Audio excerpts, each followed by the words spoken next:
Sea of Stars is a role-playing game published and developed by Sabotage Studios and can be played on the PS5, 4, Xbox One, S, X, PC, Switch, and can currently be played on subscription services including Xbox Game Pass, Cloud, Console, and PC, as well as PlayStation Plus. Sea of Stars is a turn-based RPG inspired by the classics. It tells the story of two children of the solstice who will combine the powers of the sun and moon to perform eclipse magic, the only force capable of fending off the monstrous creations of the evil alchemist known as the Fleshmancer.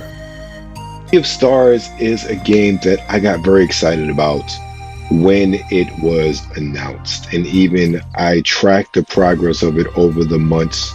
And when I saw that it was going to be announced or dropping on Game Pass, in addition is on PlayStation Plus Extra or Essentials, I forget which one that it is on.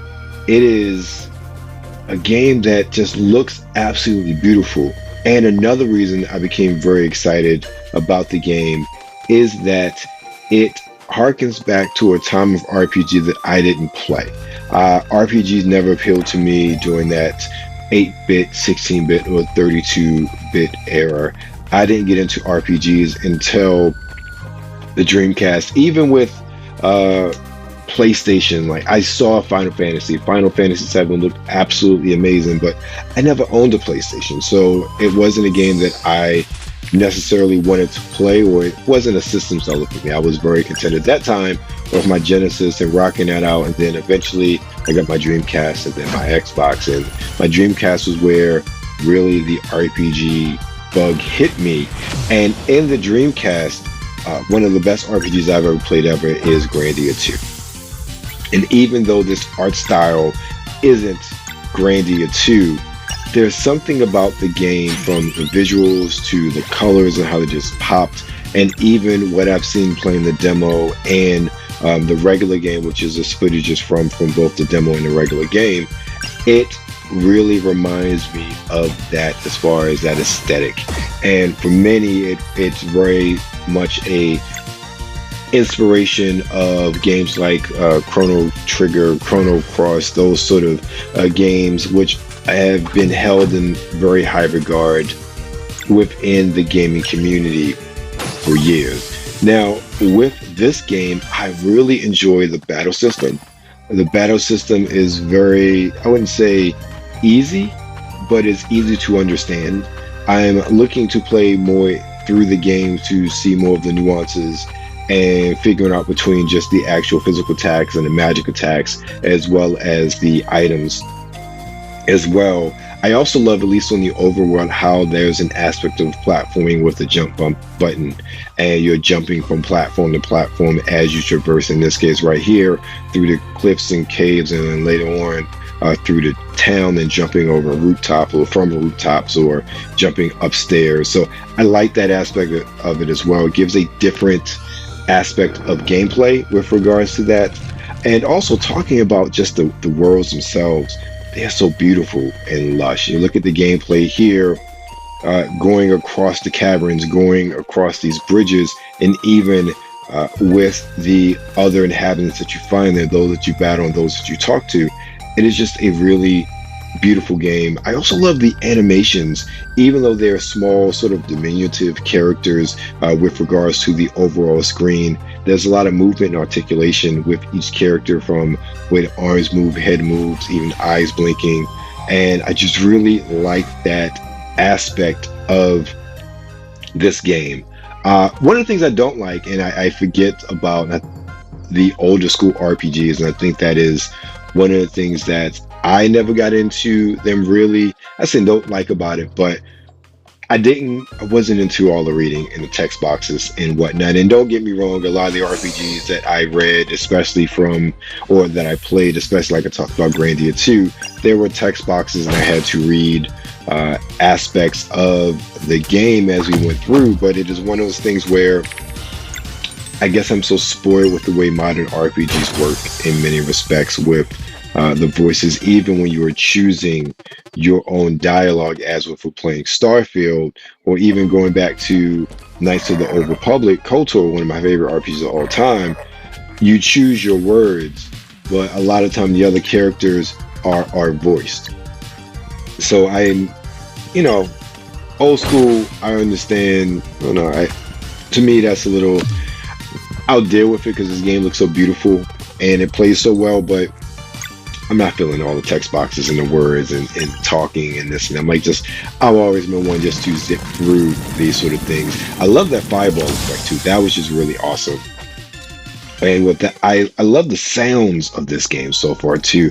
Just with those, I'll call them mountain beasts hopping around, the sound that they're making, and even like you hear them breathing, you hear the body moving, in addition to just the sounds that they make from jumping from rock to rock. It's just really, really awesome.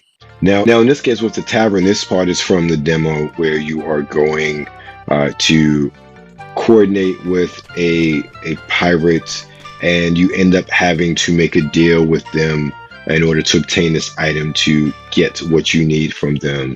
And I don't remember if this part will show you the actual arm wrestling competition that happens, but it's very funny and humorous. I love the character designs for this game. All the characters look really unique.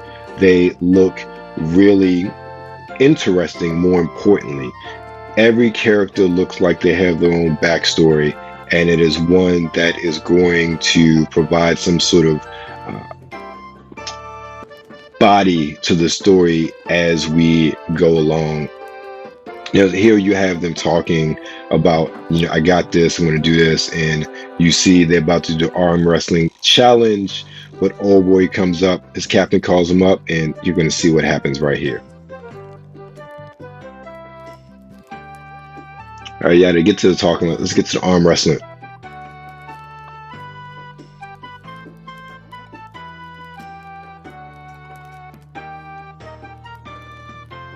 All right, 3, let's go. Rips off the magical shirt. He becomes muscle bound. Yeah, you thought he was just a weakling, right? But he becomes this all-powerful being. He just smashes the table, and they lost the bet. So, now they have to do the bidding of the pirates and get the item, which they have agreed to as they go along on their expedition. All right, so everybody's made the deal. We're about to go off. And one of the cool things I like about this game, again, going back to that overworld, the detail and life that you see within this overworld, especially the color palette. It is bright, it is vibrant, it is detailed. The level of detail here, this from the demo, so you see the spoilers redacted for the main game because they don't want you to spoil it. I will say I love the fact that there was a demo for this game that really plopped you into the gameplay. You got a really good understanding of how the characters move, how the battle system works, and also what the world was like in general. Obviously, this is a pretty expansive game, and you're only getting a snippet of this in the demo, but the demo was just, in my opinion, a really fun experience to play, especially getting different segments of the game, from the battle system to the pirates to the exploration aspects of it as well. It was just one of those things that I really thought was just an extra special effort on the part of the developers, because there are a lot of organizations or a lot of game companies that don't put out demos anymore. And I understand why. Sometimes it's a bit more labor than what they need to or want to put out, especially if you're talking about this humongous AAA game they're trying to put out. Putting a demo to everything is just going to be that much more work on their part, where they're facing deadlines and the such when getting a game released on time. Now here we're about to go, and the captain is giving their orders, the crew is getting together, and they are about to vamoose into the world.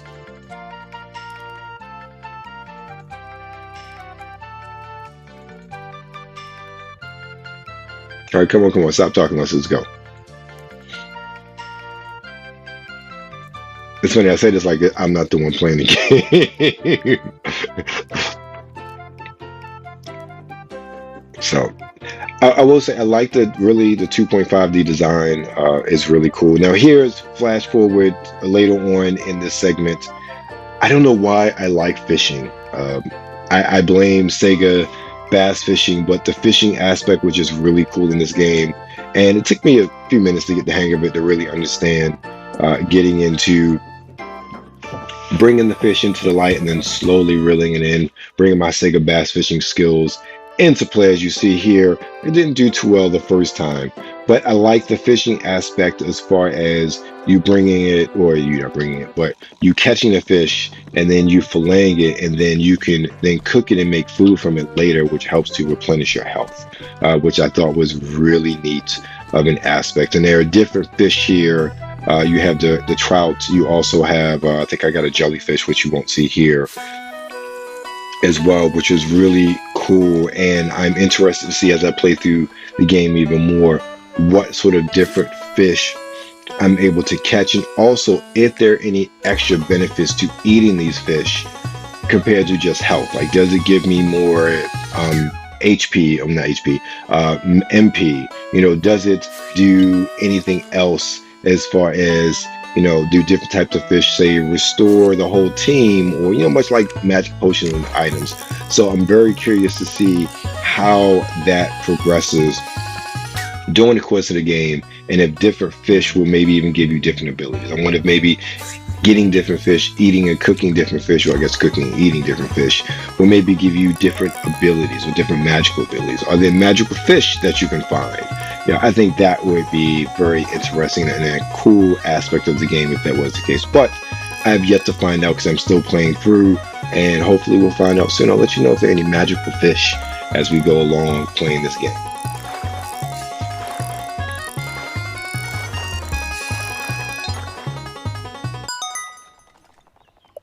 Now, I like the teamwork, and again, this is something little and this is something scripted, but as far as storytelling is concerned, you can tell that this group of pirates is very used to working together as a team.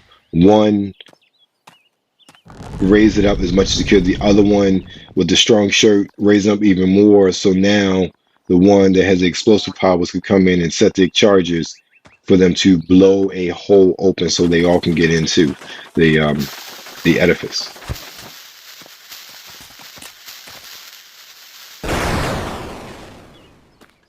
That's a big hole. Let's go inside.